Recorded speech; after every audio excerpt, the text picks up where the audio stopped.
بسم الله الرحمن الرحیم. په دنیا کې یو عالم یا عامل سره داسې وظیفه یا ذکر یا دعا نشته چې په هغې باندې فوراً ټک پټک ستا کار وشي، داسې نشته. د خدای په ذات مې قسم چې نشته. که افغانستان یا برما کې عالم پسې لاړ شي او یو غر کې ناستی نشي تله کولی، کار نشي کېدی. نت د وظیفو نه ډک دی، مولیان وظیفې ښیي. د وظیفې مقصد دا دی چې یا الله زما دا کار وکړي، څوک مې خوښ دي یا په ما قرض دی یا زما نوکري وشي، زما محترمو. نو دې دپاره یو وظیفه نشته زه فلاني عالم لړ شم، فلاني عامل له لړ شم، نو کیدی شي زما دا کار وشي.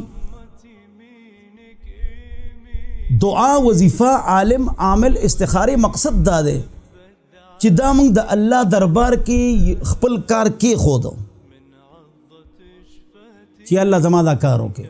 اوس بخاری شریف روایت په دریو طریقو سره دعا قبلېږي. یا بس تا دعا قبول شي کیدی شي، یا تا باندې یو مصیبت را روان دی، دا دعا به د هغې ټکرو شي، مصیبت پستانه ختم شي.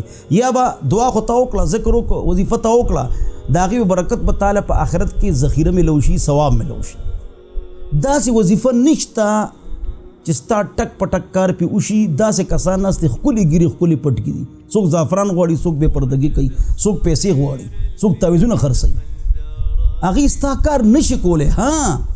که تکړه نیک عالمي اب طریقه ته دغه دا دعا وکړه، داسې وکړه، بس کیدی شي الله یې وکړي، الله نه به غواړو.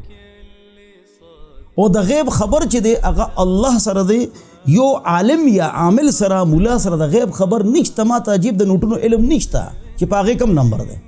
دا خو درې مولیان به تاڼه کې کیدو، یو به حساب کتاب کوي، یو به دعا کوي، یو به استخاره کوي، یو به خوب ویني او غلب معلومي. دا پولیس والا مسله ساتلی دي، خو دې کې دی که نه. نو د غیب خبر الله سره دی. او وظیفې مقصد څه دی؟ د دعا مې تاسو ته وویل. استخاره کې خوب نشته، باب التطوع مشکا جلد نمبر 1 چې ته به خوب وینې، دا لازمي نه دی. استخاره مقصد دا دی یا الله دې کار کې خیر واچي، بس دا مقصد دی. که خوب تا غلط ولید او خلق خوي رشتہ ورکا. استخاره سره دا نه معلومي دا به ښي که دا وبدي. نبی علیہ السلام ما جادو شو 6 میاشتې 2 کاله نبی علیہ السلام ته پته نه لګېده. جادو شوي د مسلم شریف کې روایت دی.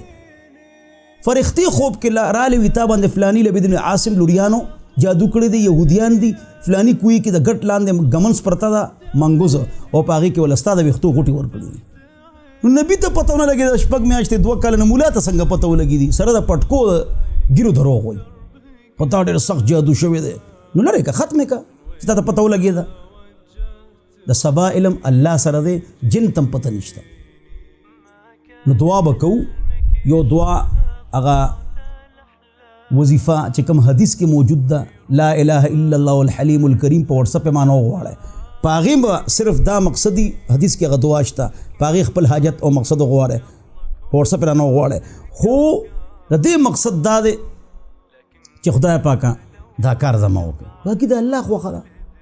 ټک پټک ستا کار وشي، نټ کې ګرځې، مولا پسې ګرځې، کار نه کېږي.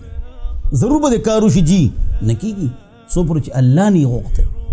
په دې بیان ځکه وشو چې په دې جامو کې ډېر خلک ګمراه کوي. او داسې عامل نه مزه عامل له چې پیسې اخلي، د غیب خبرې کوي او بې پردګي کوي، او د خلکو نه زعفران غواړي. یو توله په توله خو زر تعویذونه لیکلی شي چې ټول نه زعفران واغشته، دا خو لکونه روپۍ شو.